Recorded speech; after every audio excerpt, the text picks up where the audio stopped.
Alors, donc les différentes étapes du métier de la production, déjà la première étape importante, c'est le choix du projet. C'est celle à laquelle on ne pense jamais. En général, on pense que la production, c'est un métier de financement et éventuellement de construction d'un projet, mais c'est surtout le choix du projet à la base qui est important. Pourquoi on va faire un film et d'imaginer surtout pourquoi les spectateurs vont avoir envie d'aller le voir. Ça peut venir par plusieurs biais. Ça peut être des décisions de producteurs, par exemple un livre qu'on a lu dont on veut acheter les droits, un film qu'on a vu dont on veut faire un remake, ou éventuellement des gens avec qui on travaille déjà, qui eux amènent de nouveaux projets et qui permettent comme ça à la société d'avoir un roulement assez fluide et harmonieux.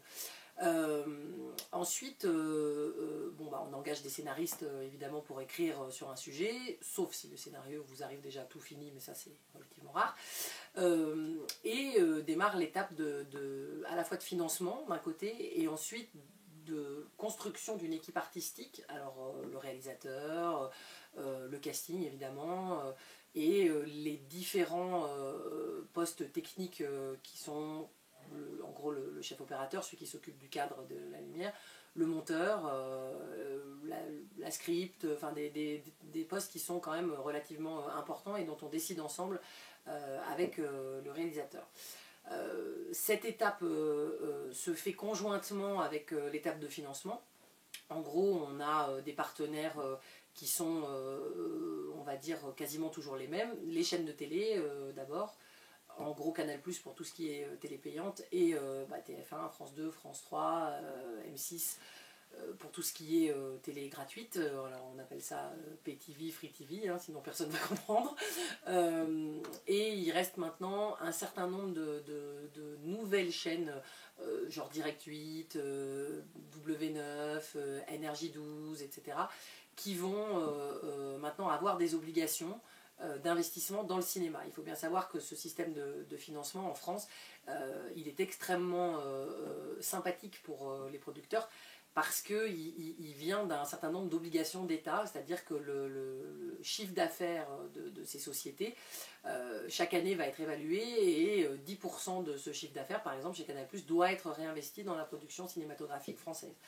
De la même manière, le fonds de soutien va être un point important du financement, puisque à chaque... alors tu sais pas ce que c'est le fonds de soutien, c'est important de l'expliquer parce que ça fait partie des gros...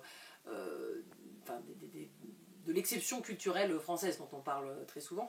Le fonds de soutien, chaque fois qu'un spectateur va dans une salle de cinéma, en gros, environ 2 € est reversé dans un pot commun qui ensuite va être redistribué aux producteurs français qui vont amener des projets en fait. Donc, c'est-à-dire que le cinéma américain, d'une certaine manière, quand il va y avoir des spectateurs français qui vont aller voir des films américains, va servir d'une certaine manière au financement de films français. Voilà, donc en gros, nous, on va faire des estimations, par exemple, sur un film en se disant, bon ben voilà, on part du principe qu'il va faire 500 000 entrées. Sur ces 500 000 entrées, on sait donc qu'en gros, il va y avoir 1 million d'euros de fonds de soutien. C'est grosso modo comme ça que ça se calcule. Donc sur le risque qu'on va prendre d'investissement, on va pouvoir compter sur cette recette qui ne vient pas vraiment comment dire, nous enrichir quelque part, mais qui sert de fonds de roulement. C'est-à-dire que cette recette va venir dans la société et elle doit être réinvestie dans certaines règles sur de l'écriture, sur de l'investissement sur d'autres films, etc. Donc c'est un des points très importants du financement de la production française. Elle te permet de financer le prochain film en fait. Voilà, elle permet de financer le prochain film ou les prochains films. Alors, il y a une partie qui a le droit d'être réinvestie dans l'écriture. La majeure partie doit être réinvestie dans un film au moment de son tournage, pour qu'évidemment tout l'argent ne soit pas perdu en développement avec des films qui ne se feraient pas, par exemple. Donc il y a tout un tas de règles qui doivent être respectées et auxquelles on est soumis concernant le fonds de soutien, mais c'est énormément d'argent. Donc on peut considérer qu'une année où le cinéma français, les salles françaises, je veux dire, globalement font par exemple 200 millions de spectateurs, il y a 400 millions d'euros de fonds de soutien qui sont générés. Mais alors pourquoi et qui sont répartis dans les divers projets des productions françaises. Pourquoi je t'ai déjà entendu dire on va pas avoir le fonds de soutien pour ce projet par exemple? Non, ça c'est l'avance sur recette. Alors ensuite il y a des aides d'État qui existent. qui sont l'avance sur recette, l'aide au développement, l'écriture. Alors là, c'est des aides sélectives qui dépendent vraiment de comités, du type de projet qu'on va avoir. Voilà, tout ça fait partie du financement. C'est ce qu'on appelle le soft money, c'est de l'argent en gros quasiment gratuit.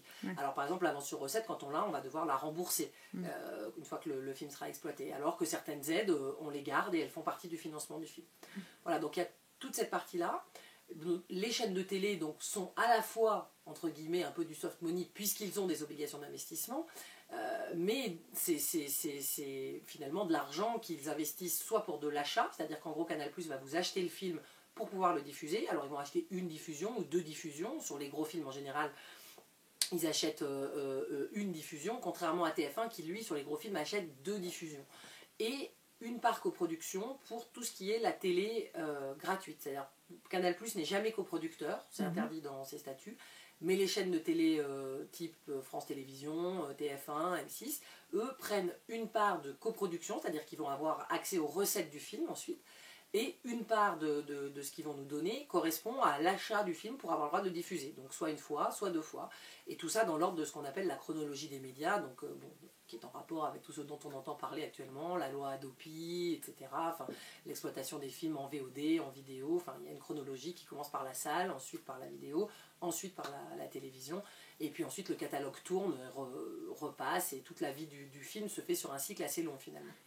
Donc voilà, ça c'est pour ce qui concerne cette partie du financement. L'autre partie en général se fait soit par l'intermédiaire d'un studio qui va prendre des mandats. Alors des studios, ça peut être Pathé, Studio Canal, UGC, voilà, il y en a quelques gros, Warner, Universal, enfin voilà, des studios qui sont assez connus, qui eux donc vont donner des avances, prennent des mandats en l'occurrence pour exploiter la vidéo, la salle, et les ventes à l'étranger principalement. Et ils mettent aussi parfois une part de coproduction pour partager le risque en gros avec le producteur et récupérer une partie des recettes. Donc les mandats... Pourquoi tu fais cette tête ? J'ai fait un drôle de bruit. Qui sera sûrement enregistré. Qui sera près du micro. Donc en gros ces mandats, ils vous font une avance. Là c'est pareil, ils vont estimer que le film va faire... tant d'exemplaires en vidéo, et ils disent bon voilà, ça vaut 1 million d'euros par exemple. Bon, ça c'est déjà sur un très gros film, parce que c'est rare qu'on obtienne ça, et ils le donnent en avance, et nous en échange on doit leur livrer le film, et ensuite ils vont exploiter la vidéo jusqu'à ce qu'ils soient remboursés à la fois des frais qu'ils auront mis de publicité pour mettre le film en marché, et de la fabrication, etc. Et ensuite, ils prennent une commission et ils vous donnent le reste des recettes si jamais on dépasse le point qu'ils avaient imaginé dans leurs estimations. Donc, la vidéo, quand tu dis la vidéo, c'est le film qui va passer en salle aussi ou c'est Non, la vidéo, c'est tout ce qui concerne la VOD et les DVD, que ce soit la location ou le DVD qu'on achète. Voilà, la VOD fait maintenant sur Internet, fait partie de ce mandat-là. La salle, nous, on est distributeur. Il n'y a pas beaucoup de producteurs qui sont à la fois producteurs et distributeurs. Mais disons que c'est la même chose, c'est-à-dire que ce soit nous qui prenons le mandat ou un groupe. En l'occurrence, on détermine un nombre d'entrées où on se dit voilà, notre point mort, on pense que c'est ça, que le film va faire 200 000 entrées, ou alors qu'au contraire il va faire 2 millions d'entrées, et donc on se fixe en fait un point mort qu'il faut qu'on atteigne. Et en général, un film, on calcule les frais d'édition, c'est-à-dire l'argent qu'il faut pour faire les affiches, payer les copies, faire la promo, tout ce qui est tourné en province quand on va présenter le film, organiser des journées presse pour pouvoir faire vraiment exister le film dans tous les médias, etc. Donc ça c'est en ce qui concerne le mandat salle. Et le mandat étranger, en général on le donne à ce studio qui lui va exploiter tous les pays possibles, vendre en général le film d'une manière flat, ce qu'on appelle flat, parce que ça peut aussi être vendu en fonction des recettes qu'ils vont faire, mais ça c'est beaucoup plus compliqué à gérer et souvent l'argent ne remonte pas. Donc voilà, en gros on va dire, on va trouver un distributeur tchécoslovaque qui va acheter le film 40 ou 50 000 euros, après un distributeur allemand qui en général va plutôt l'acheter 200 ou 300 000 en fonction du film, parce que c'est un plus gros territoire, etc. Et on va arriver à un montant qui va permettre donc de financer le film. D'accord. Explique aussi comment tu gagnes de l'argent en tant que producteur finalement, parce que tu avais déjà dit que tu étais la dernière à te... Alors, il y a 2 manières de gagner de l'argent en tant que producteur. Soit on décide qu'on va laisser au groupe avec qui on travaille un maximum de pourcentage des recettes et avoir un salaire salaire producteur qui va être payé tout de suite. Mais dans ce cas-là, en général, on garde entre 10 et 15% des recettes de son film, si bien que quand le film marche très bien, c'est le studio qui principalement bénéficie des recettes, et pas le producteur qui a amené le projet. L'autre manière, qui est plutôt celle qu'on a choisie nous chez Pan Européenne, c'est de garder un maximum des pourcentages du film. Donc on prend le risque financier, nous, en partie, on ne se paye pas, et on négocie en fait avec le studio un couloir qui fait que, en gros, dès que le film va être exploité, au premier euro, on va pouvoir commencer à se rembourser notre salaire producteur ou nos frais généraux qu'on n'aura pas touché avant, en fonction de la carrière du film. Donc parfois on perd de l'argent, et puis quand un film va vraiment bien marcher, si on a réussi à en garder plus de 50 ou 60%, si le film fonctionne vraiment très bien et qu'il a une carrière longue, là on peut capitaliser beaucoup, à la fois sur la valeur immédiate et puis sur la valeur de catalogue, puisqu'il nous reste quand même un gros pourcentage. Voilà. Ensuite, en gros, une fois que le film a commencé, que le tournage a démarré, ce qui est très important, c'est de comprendre cette notion de garantie de bonne fin. Je pense que c'est la dernière chose que j'expliquerai sur la partie métier de la production.